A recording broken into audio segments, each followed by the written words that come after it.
Good afternoon, everybody. It's Bill Bing with Bill Bing's Trumpet Talk, October the 9th, 2016.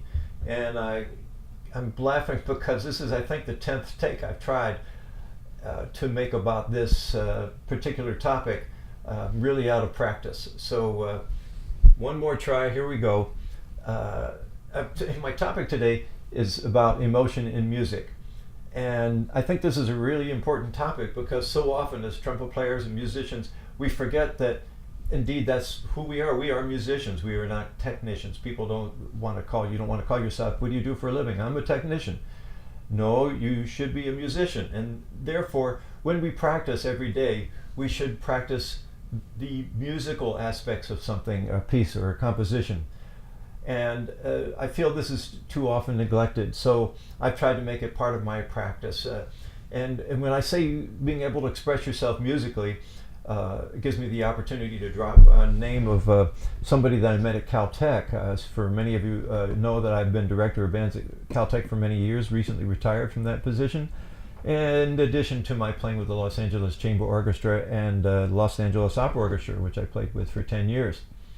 And I was lucky enough to meet this fellow, Ed Lewis, who won a Nobel Prize in medicine, and he played the flute. And I said, Ed, why do you play the flute? He played every day.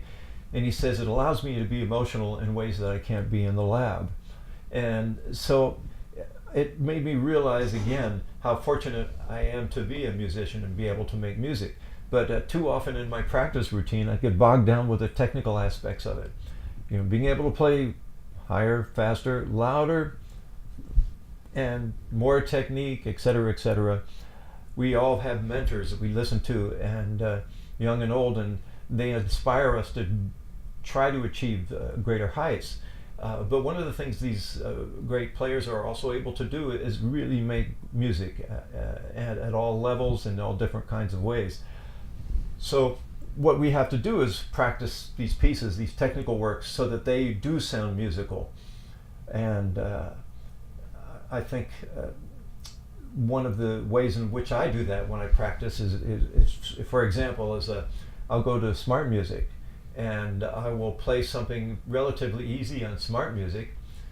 For example, the air from Violin Sonata Opus 5, number 7 is a piece that I like to play, and I will transpose it down a fifth so that it's very comfortable for me range-wise, and it really allows me to focus on just the sound. So let me give that a try, demonstrate, and here goes. Let's see.